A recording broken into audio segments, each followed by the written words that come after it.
Welcome to Part 5 of Sonoma County's 12-part Insurance Requirements for Contracts training program. In Part 5, we're going to discuss the methodology for reviewing insurance documentation that's been submitted by the parties with whom we contract, using the insurance checklist, and also talk about certificates of insurance. Okay, the primary responsibility for vetting insurance that we get from our contractors, our consultants, our licensees, our tenants, rests with the department. Risk management will provide technical assistance and help, but you guys are on the front line for reviewing insurance documentation. Now, the first thing I want to clarify is this is just an excerpt from one of our templates from general liability insurance. And you'll notice that under general liability, there's a whole lot of stuff there. And then at the bottom, it says required evidence of insurance. And there are only 2 items.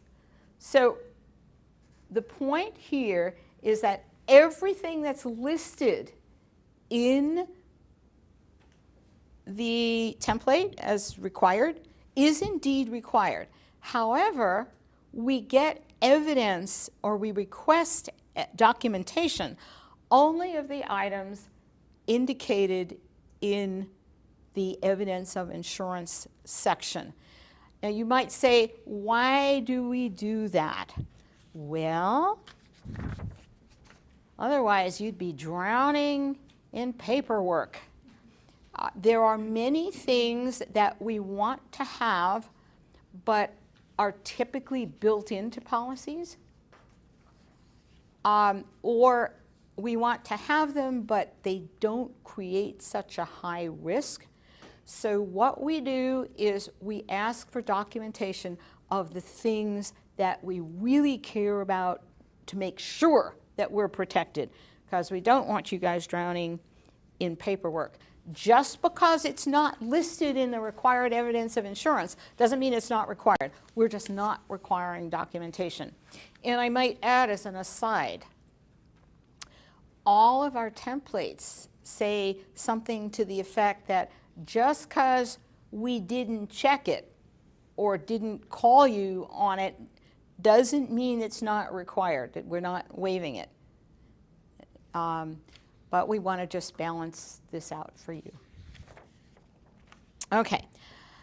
The best way to check insurance documentation is to use our contract insurance checklist.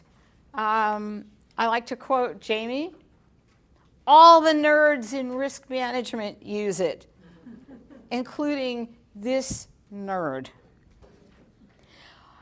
What that checklist does is it walks you through the different steps or the different parts of the insurance review process that you need to do.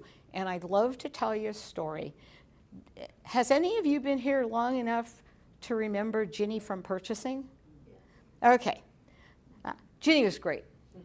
And one time, one of the departments had a purchase order, and they submitted it through purchasing, and Ginny got hold of it, and she said, go contact risk management to make sure the insurance that was submitted with this is right. Ginny didn't think it was so good. And it was fairly complicated. So it came into me, and I did all this technical, I'm an insurance techno junkie. I read the additional insured endorsements. I looked for the primary and non-contributory. I looked for a subrogation waiver. I did all this complex stuff, and I sent it back to the person department. I said, yeah, go ahead. This is good. Send it into Ginny. And I get this email from Ginny, and she said, Ruth, how did you approve this? The insurance expired 3 months ago. Well, I never checked the dates. You know, I was doing all this heavy-duty technical insurance. I never checked the policy dates front. And that's when I decided that this nerd in risk management really needed to have a step-by-step checklist. That was kind of the way we started this thing. Okay, so here's a picture of the checklist. At the very top, it's not in the slide, there's just a heading for the name of the contract and who's reviewing it. That's just for you guys. On side 1, the first part is general information. You have to check, is the named insured on the evidence of insurance, does it match the party with whom you're contracting? Insurance companies could challenge if that party is actually not the party who got the insurance. Are we shown as the correct entity? In other words, is it the county, not regional parks? Is it the county, not the airport? Oh, does it say county, but it's really the water agency, or it's really the economic development board or something? So you have to make sure that the additional insured, the county entity, is correct, which means you had to get it correct in your contract. Then we have different sections for the various coverages that might be required. Now, under workers' comp, so then the other thing is you have to check to make sure that you've got evidence of every coverage that is required under your template. Okay, so then under workers' comp, they either have it or they don't. Some templates require a workers' compensation waiver of subrogation, and we will discuss that in, I believe it's part 8. Under general liability, checking for, are the limits what we asked for? Do we have an additional insured endorsement that matches what we've required? Under the auto section, are the limits appropriate? We're going to talk in the auto section about hired and non-owned autos. Do we have evidence of that as well as owned autos? Is automobile pollution liability required? There are a couple of contracts that require that, hazmat contractors, for example. For each item, you review what you've received to see if, we got it. No, we didn't get it, so you're going to have to go back and ask them to provide proper documentation. Or ask risk, because sometimes the stuff they send you is almost unintelligible. Insurance technobabble is sometimes impossible to read, and if you can't figure it out, then that's where you ask for help from risk management. That's what the Ask Risk column is all about. If your answer is Ask Risk, then send us a help request and tell us exactly what it is that you're not sure about, and we'll take a look at it and see if we can interpret the insurance technobabble. Side 2 of the checklist deals with documentation of pollution liability, obviously only for the contracts where it's required. Professional liability, ditto. Liquor liability, occasionally there are events or situations where alcohol will be involved, and if liquor liability is required, then we need documentation of that. This is for our real estate people, tenants improvements. Occasionally we give a lease to somebody and then the tenant makes some improvements, permanent improvements to the space that they're leasing from us. We require insurance covering those improvements. And there's a section for construction contracts. Did they give us the proper construction bonds with the proper documentation? Use it. Don't be a hero. This is kind of like, using your automobile seat belt. Remember the old credit card ad, don't leave home without it? Don't review insurance documentation without it. Don't check insurance requirements without the checklist. Okay, so now the question that was asked before, the certificate of insurance.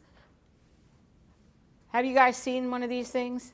Yeah. Maybe I get, who hasn't seen one, right? Okay, this is the basic methodology used by the insurance industry to tell us about insurance coverage that people have. What is it exactly? Well, it's a conveyance of information. It gives you information. Would it have to be on a certificate like this? You could get a letter from the broker. So the broker says, "Dear water agency, you wanted to know if XYZ contractor has insurance. Yeah, XYZ's got general liability insurance, and here are the dates.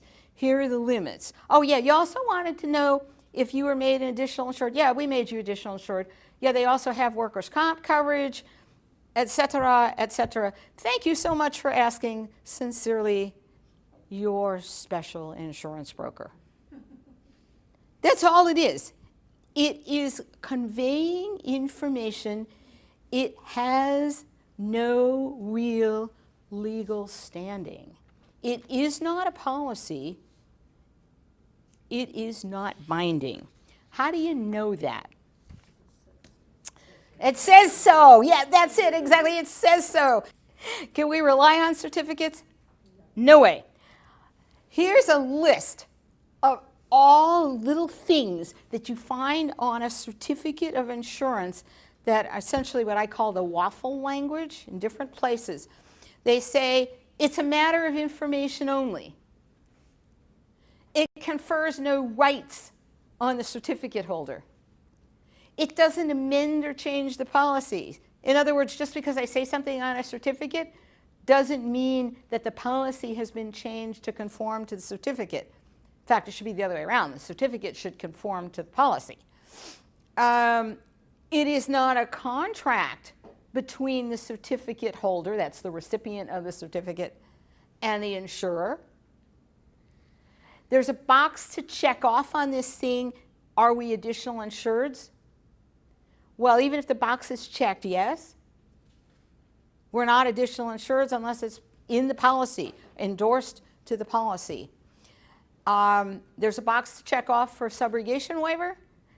It ain't there unless it's in the policy. Having it on the certificate doesn't make it so. Oh, the certificate also says that anyway it's subject to all the terms and conditions of the policy. Oh, and just to add icing to the cake, we haven't talked about policy limits yet, but other claims could have been paid during the year and the policy limits could have been exhausted. How much do you want to rely on that piece of paper? So it conveys information. And I'd love to tell you a story. And it involves the vets' halls years ago. This was fun. Yeah, you're smiling, right?